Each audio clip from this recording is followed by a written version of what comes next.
Hello guys, हमारे channel पर नई है तो subscribe and like comment share जरूर करें ताकि आगे की स्टोरी आप लोगों के बीच अपलोड कर सकूं। अब आगे सुमन जो कि आराम से सो रही थी कि अचानक से उसके पेट पर कुछ होड़ से आकर लगता है।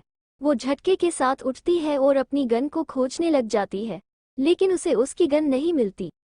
वो बेड की साइड देखती है। यह देखकर उसकी आंखें में गुस्सा उतर आता है, क्योंकि जो उसके पेट पर गिरा था वो हमारे शेखर बाबू का हाथ था। सुमन उसको खींचकर एक लात लगा देती है जिससे वो नीचे गिर जाता है।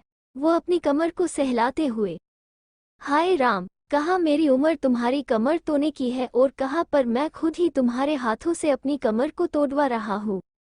सुमन उसके पास आती है और अपने दुपट्टे से उसके हाथ पैर मुंह बंद कर उसको ओने कंधे रलाद कर बाहर ले जाते हुए, मैंने कहा था मेरी नींद को खराब मत करना, लेकिन तुम नादान लड़के, तुमने तो मुझे बहुत हल्के में ले लिया। अब भुगतो, मैं तुम्हें नहीं छोड़ने वाली। ये सब बोलते हुए वो शेखर के बम बम पर थप्पड़ मारते हुए आ रही थी। बेचारा शेखर खुद को एक अवला नारी महसूस कर रहा था और सुमन जैसे कोई गुडा, उसे तो बहुत शर्म आ रही थी। वो खुद को कोसते हुए अंदस को और कर पुलिस वाली से इश्क, अरे तेरे उम्र से ज्यादा तो इस लड़की ने इनकाउट कर दिया है, ऊपर से इसकी कड़ी ट्रेनिंग। तूने सोच भी कैसे लिया ये घड़ी में दुपट्टा फंसाने वाली लड़की है, ये तो तुझे ही घड़ी में फंस देगी। नीचे चारों लोग उन्हें ऐसे देखकर हैरान हो जाते हैं। मोहित और अग्नि तो जल्दी से अपने फोन निकालते हैं और उनकी तस्वीरें लेने लग जाते हैं। वही रानी अपना मुंह खोले हुए, तू हम सब में से स्ट्रोंग है हम मानते हैं, लेकिन इतना कि तूने पूरा अंकल टाइप बंदा ही अपने कंधे पर आसानी से लटका लिया, मान गए यार। सुमन उनको घूर कर देखती है और शेखर को सोफे पर फेंक देती है। शेखर बेचारा मुश्किल से अपने हाथ पैर खोलता है और जोर की सांस लेता है। अरे यार, कैसी लड़की हो तुम, कोई किसी शरीफ लड़के को इस तरह से अपने कंधे लड़लाद कर लेकर आता है। सुमन उसकी ओर जाते हुए अंदस को, शरीफ और वो भी तुम, जरा शक्ल दिखाना शरीफ वाली, तुम्हारा और तुम्हारे दोस्तों का शराफत से दूर दूर तक नाता नहीं। रौनक मुंह बनाते हुए अंदस को, अगर तुमको बोलना है तो अपने वाले को बोलो, खामखा ऐसे हमको क्यों बीच में लेकर आ रही हो लेडी डाकू। सुमन उसको घुरते हुए अंदस को, तुम भी चुप रहो मिस्टर गलतफहमी, तुम भी वजह हो इन सब की। कहाँ मैं सुकून से रह रही थी लेकिन तुमसे कहाँ देखा गया, आ गए मेरी भोली सी रानी की जिंदगी में और उसको बहला लिया। रौनक जल्दी से रानी से सांप की तरह लिपटते हुए अंदस को, ये तुम्हारी नहीं मेरी है, खबरदार जो मेरी बीवी पर अपनी गंदी नजर डाली तो, ये जो तुम्हारे पास तुम्हारा पति है इसको जितना मर्जी उतना ताड़ लो लेकिन रानी को नहीं। शेखर शर्माते हुए अंदस को, क्या यार रौनक तू भी ना, अभी हम उस लेवल तक नहीं पहुंचे, अभी तो हम बस फ्रेड है, इससे ज्यादा कुछ नहीं। रौनक अपनी भौह को उठाकर अंदस को, मैं कोई गाय भैंस नहीं हूँ जिसको तू चार रहा है, मुझे सब पता है इसलिए ज्यादा मत बन। तू इस पर सैंटी है ये इसको भी पता है, लेकिन बस इस लड़की को भाव खाना है। सुमन उन दोनों को देखते हुए अंदस को, और तुम दोनों को मार, रुको मैं बताती हूँ तुम्हें। ये बोलकर वो उनके पीछे दौड़ती है तो शेखर और रौनक वहां से भाग जाते हैं। सीढ़ियों से आ रही पाखी और रणविजय जब ये देखते हैं तो वो हंसने लग जाते हैं। वही रौनक और शेखर जल्दी से रणविजय के पीछे छिप जाते हैं। जीजू अब हट जाइए, इन तो आज मैं सबक सिखा कर रहूंगा। एक मुझे रात को सोने नहीं देता तो दूसरा सुबह काल कर कर परेशान कर देता है। सुमन रणविजय को ऊन के आगे से हटाते हुए अंदस को, जीजू अब साइड हट जाइए, ये नालायक कुछ ज्यादा ही बन रहे हैं। रणविजय उसको शांत कराने के लिए हक कर लेता है और उसका सिर को सहलाते हुए अंदस को, शांत गधादारी भीम शांत, मैं इनको तुम्हारी तरफ से भी अच्छा सबक सिखा दूंगा लेकिन प्लीज अब शांत हो जाओ। सुमन एक बड़े भाई का टच पाकर खुद को शांत कर लेती है। वही शेखर को जलन होती है उनको ऐसे देखकर। हालांकि उसको ये भी पता था कि रणविजय उसको सिर्फ अपनी बहन मानता है, लेकिन फिर भी ये जो दिल होता है वो कहाँ कुछ समझता है।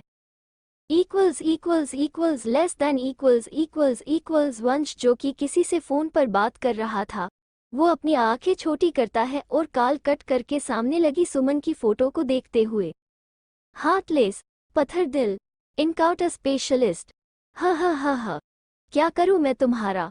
ये तो तुम मेरे सामने इतना टशन झाड़ती हो, उसका क्या फायदा जब तुम्हें कोई भी कहीं भी ले जाता है।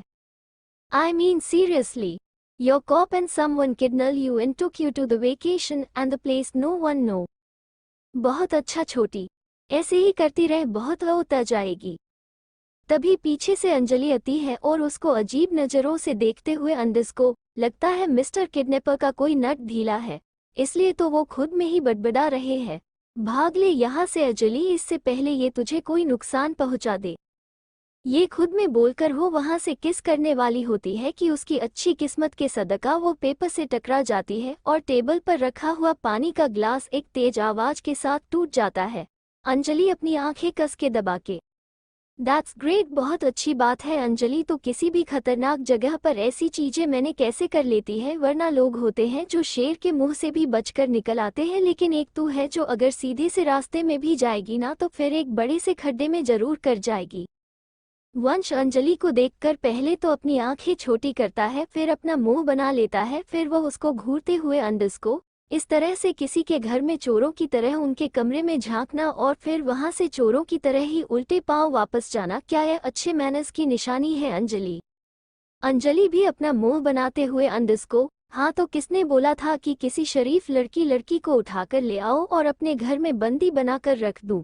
अरे मैं आज़ाद पंछी हूँ, मुझे एक कमरे में नहीं रहा जाएगा, इसीलिए मैं बस तुम्हारी इस बड़ी से भव्यला को एक्सप्लोर करने चली थी, तो मुझे क्या पता था कि तुम्हें पागलपन का दौरा पड़ जाएगा और मैं तुम्हें इस हालत में देख कर लूंगी। तो आपके कहने का मतलब है कि मैं पागल हूँ? अंजलि उसको हाथ दिखाते हुए अंदस को, अरे ऐसे पागल को पागल नहीं बोलते, मेरे कहने का यह मतलब नहीं था, मैं तो बस जेन्युइन की बोल रही थी। अब तुम देखो ऐसी कोई क्या एक ही तस्वीर से बात करता है ना, ये पागलों की निशानी। हमारा अतीत पागल नहीं हो, लेकिन क्या हो अगर फ्यूचर में हो जाऊं तो मुझे यहाँ से बाहर को निकालेगा, जरा सोच कर देखो, मैं तुरकर सोचती हूँ, इसीलिए। वो अपने गुस्से को काबू करते हुए उसकी तरफ बढ़ते अंदस को, अच्छा तो जो इंसान तस्वीरों से बातें करता है वह पागल होता है मिस अंजलि, क्या आप मुझे बताएंगे कि कोई इंसान जब किडनैप हो जाता है तो उसका पहला रिएक्शन क्या होता है? अंजलि अपने दिमाग पर जोर लगाते हुए अंदस को, नेचुरल है, उसका पहला रिएक्शन तो यही होगा कि वो जल्द से जल्द अपने रिलेटिव से या फिर पुलिस से मदद मांगी। वंश उसको एक मॉकिंग टोन में अंदस को, wow you are so intelligent miss Anjali, मुझे तो इस बात का पता ही नहीं था। अंजलि खुद पर नाज करते हुए अंदस को, तो अब पता चल गया ना, मुझे शुक्रिया बोलो क्योंकि मैंने तुमको इतना जरूरी ज्ञान जो दिया है। वंश बिल्कुल उसके पास आ जाता है और उसके मुंह पर अपना हाथ रख कर दूसरे हाथ से अब उसके चेहरे को अपने चेहरे की बिल्कुल करीब करते हुए, क्यों मिस अंजलि आप यहाँ पर किडनैप होकर आई है, लेकिन आप नहीं पड़े, जा फिर अपने रिलेटिव को कॉल करने की बजाय मेरी टिप्पणी से मिला को घूम कर देखने का अच्छा फैसला लिया। मैं दांत देता हूँ आपके दिमाग की, अगर आप जैसे इंटेलिजेंट लोग इस दुनिया में ना हो तो मैं तो यही सोचता हूँ कि इस दुनिया का क्या होगा। हालांकि उसने उसकी एक तरह की बेइज्जती के तौर पर किया था, लेकिन हमारी जो अंजलि है वो सबसे अलग है, वह खुश होते हुए के हाथ पर काट लेती है जिससे वह उसके मुंह से अपना हाथ हटा देता है। इंसान को परखने की अच्छी समझ है तो मुझे तो लगा था कि तुम सिर्फ और खड़ूस बुद्धि हूँ, लेकिन नहीं, तुम बंदी काम के हो। आई एम वेरी इम्प्रेस्ड और मुझे तुम्हारे साथ रहने में अब कोई प्रॉब्लम नहीं है। वंश अपनी आंखें छोटी करते हुए अंदस को, पर मेरी इस बदनसीबी की वजह क्या है मिस अंजलि? अंजलि उसको अपनी आंखें दिखाते अंदस को, हो अरे उसको बदकिस्मती नहीं, उसको खुशनसीबी बोलते हैं। इतना भी नहीं पता तुम्हें आज तुम्हारा नाम क्या है मिस्टर किडनैपर? वंश अपनी आंखें छोटे करते हुए अंदस को, तो अब तुम्हें याद आ गया कि तुम किडनैप हुई हो, वह भी इंसान से जिसका तुम्हें नाम भी नहीं पता। तो फिर क्या हो गया, मैंने तो बस जनरल क्वेश्चन पूछा है, इसमें इतना भड़कने वाली कौन सी बात है? अब कोई भी किडनैपर का आईडी कार्ड बिजनेस कार्ड तो नहीं होता ना, और ना ही इतनी बार किडनैप हो चुकी हूँ कि मुझे सभी करना बस के चेहरे याद हो। वो दोनों अभी एक दूसरे से बहस कर ही रहे थे कि तभी अचानक से वंश के घर के बाहर एक तेज धमाका होता है और वह पूरा घर आग की लपटों में घिर जाता है। ये देखकर अंजलि जल्दी से वंश के गले से रुक जाती है और वह सीखने लग जाती है। अब आगे उस तेज धमाके के कारण अंजलि डर जाती है। वो जब आस पास आग देखती है तो उसको कुछ धुंधला सा याद आने लगता है। वो जल्दी से वंश को हक कर ले रही है। मुंह, मुझे मुझे बचा लो, वो मुझे मुझे मार देगा, मुझे बचा लो। वंश उसको अपनी बाहों में कसते हुए अंदिस्को, मेरे होते हुए तुम्हें कुछ नहीं हो सकता, मेरा भरोसा रखो, ध्यान से देखो मैं हूँ तुम्हारे साथ। अंजलि ज्यादा डर के साथ बेहोश हो जाती है। जब वंश उसका चेहरा अलग करके देखता है तो अंजलि उसके हाथों में ही झुल जाती है। अंजलि, अंजलि, क्या हो गया तुम्हें? आँखों खोलो। तभी उसका एक सहकर्मी आता है और अपना सिर झुकाते हुए अंदिस्को, बास जल्दी से निकलिए यहाँ से, पूरा विला आग में गिर चुका है। वंश उसको देखते हुए अंदिस्को, तुम यहाँ सब कुछ हैंडल कर लेना, मैं जल्दी आता हूँ। ये बोलकर वो अंजलि को अपनी बाहों में उठाता है और वहां से बैक डोर की तरफ से चला जाता है। यह नहीं था कि वंश का पूरा किसी से डरता है, लेकिन इस समय उसकी जिम्मेदारी अंजलि थी जो कि बहुत ज्यादा मासूम और भोली थी, और वो नहीं चाहता था कि उसकी वजह से किसी मासूम को चोट पहुंचे। दूसरी तरफ शेखावत वेकेशन विला में रणविजय ने यह विला खास तौर पर छुट्टियों में रिलैक्स करने के लिए बनाया था। यहाँ पर मौज करने की हर चीज थी। एक बड़ा सा थिएटर, प्रोफेशनल 2 बीच, एक क्रूज, खुद का बोट राइडिंग। रानी जब बीच के बारे में सुनती है तो वो एक्साइटमेंट के साथ अंदिस्को, पाखी चलो हम बीच पर चलते हैं, मुझे पानी में खेलना है, मेरा हमेशा से सपना था। हाँ हाँ चलो चलो, मुझे भी खेलना है, लेकिन खुशबू और रोशनी कहाँ चले गए, उनको भी साथ ले आओ। अरे भोली पाखी, खुशबू नहीं आएगी, और रही बात रोशनी की तो उसको अपनी तबीयत सही नहीं लग रही, इसलिए वो नहीं आएगी। तो क्या इसका मतलब ये है कि हम दोनों ही हैं बस? पाखी हाँ में सिर हिला देती है।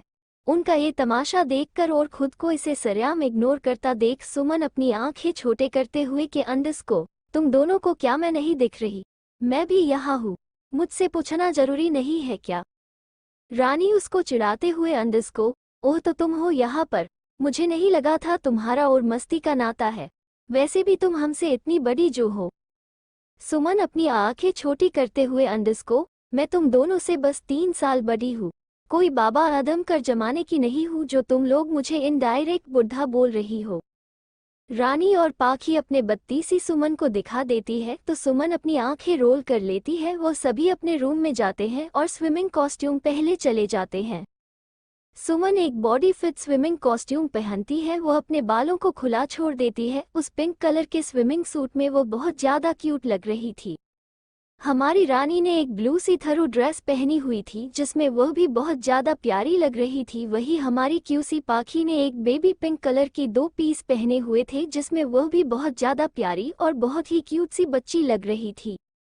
वो तीनों बहुत ज्यादा खुश होकर बीच में चले जाते हैं। जैसे कि मैंने आपको बताया था वहां पर कोई नहीं था सिवाय उन तीनों के, यहाँ तक कि वहां पर कोई भी लड़का नहीं था क्योंकि यहाँ पर तो बीते एक पेज पर लड़के और दूसरे बीच पर लड़कियां थी।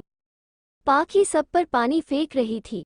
वही सुमन भी आज सब कुछ भूलकर बच्चों के जैसे मस्ती कर रही थी। तभी रानी को एक डेविल एडा आता है। वो पाखी को देखते हुए, पाखी, क्या तुम अपने ओल्ड मैन को अपनी मस्ती की फोटो नहीं भेजोगी? वो बहुत खुद हो जाएगा। पाखी चमकती आंखों से अंदिस्को, कगा सच में ओल्ड मैन खुश हो जाएगा। सुमन कुछ बोलना चाहती थी लेकिन रानी उसका हाथ दबाकर उसको चुप करवा देती है और आंख मार देती है। वो दोनों पाखी को पिक क्लिक करती है। दूसरी तरफ रणविजय जो कि एक कुर्सी पर बैठकर रिलैक्स हो रहा था, तभी उसके फोन की रिंग से आवाज आती है। रणविजय जब क्यूट वाइफी की तरफ से मैसेज देखता है तो उसका चेहरा खिल जाता है। वो जैसे ही उसको देखता है तो उसकी आंखें गुस्से से भर जाती है। पाखी ने रणविजय को अपनी एक सेल्फी भेजी थी जिसमें वो बहुत ज्यादा मस्ती कर रही थी। इसमें कोई गलत बात नहीं की, लेकिन उसके कपड़े हो हद से ज्यादा गलत है। रणविजय के अकॉर्डिंग हो जल्दी से पाखी को मैसेज कर बाहर बुला लेता है।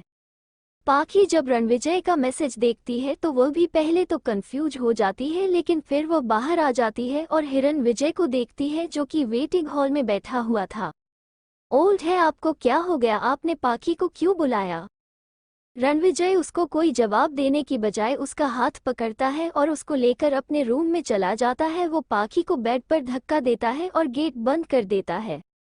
पाखी अपनी बाजू को सहलाते हुए बेड से उठती है और रणविजय को घूरते हुए अंदिस्को, ओल्ड मैन ये क्या हरकत है आपकी? आपने पाखी को इस तरह से धक्का क्यों दिया? अगर पाखी को चोट लग जाती तो?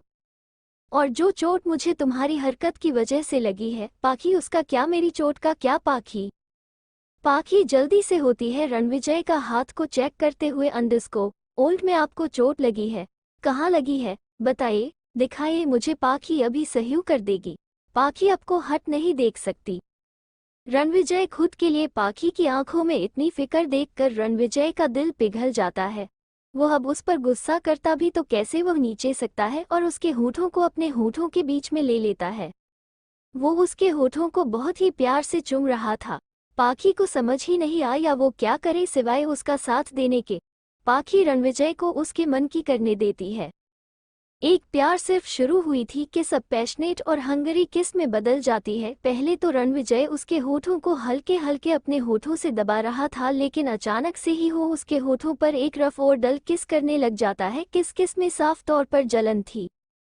इस किस के कारण पाखी की सांस धीमी होने लगती है, उसकी रणविजय की चेस्ट पर मारती है तो इससे वो और गुस्से हो जाता है और अब उसके होठों को काटने लगा था। उस किस के साथ रणविजय को जब पाखी के फोटो का खून महसूस होता है तब जाकर उससे अलग होता है और उसके चेहरे को गौर से देखता है। उसका चेहरा बहुत ज्यादा प्यारा था, बिना किसी मेकअप के भी। ऊपर से इतनी देर किस करने की वजह से उसके लाल होठ जो अब सूजकर और लाल हो चुके थे उन पर वो लब बाइट रणविजय के होने का सबूत दे रहा था। सांस लेने की स्ट्रगल के कारण उसके चेहरे पे पसीने की कुछ बूंदें ऐसी लग रहा था जैसे किसी लाल गुलाब पर कुछ ओस की बूंदें उसकी सोफा बढ़ा रही हो। रणविजय को पाखी को सारी दुनिया से दूर कहीं ले जाकर छुपाने की एक तीव्र इच्छा जाग रही थी। वो पाखी की आंखों में गहराई से देखते हुए, पाखी याद रखें, तुम पाखी रणविजय शेखावत हो, तुम मुझसे और मैं तुमसे हूँ और मैं इस चीज़ की इजाज़त नहीं दूंगा कि कोई तुम्हें उस नज़र से देखे जिस नज़र से मैं देखता हूँ। मुझे ये बिल्कुल भी मंजूर नहीं होगा, इसीलिए आइंदा से ऐसे कपड़े मत पहनना। उसकी आंखों और बातों की गहराई से पाखी डर जाती है और वो हाँ में सिर हिला देती है। ये देखकर रणविजय उसके माथे पर किस करता है और उसको कसकर हक कर लेता है। पाखी उसके गले से लग जाती है, उसके चेहरे पर एक स्मर्क आ जाती है। वो अपनी गर्दन को एक साइड पर कर लेती है और अजीब तरह से रणविजय को देखते हुए उसके पीठ को सहलाने लग जाती है। अब इस स्मर्क का मतलब क्या था ये तो सिर्फ पाखी जानती थी। सॉरी दोस्तों, तो आज का चैप्टर थोड़ा सा बोरिंग है, लेकिन आगे आने वाला चैप्टर बहुत ही ज्यादा रोमांटिक और हॉट होगा। चैनल पर नए हैं तो subscribe and like comment share जरूर करें।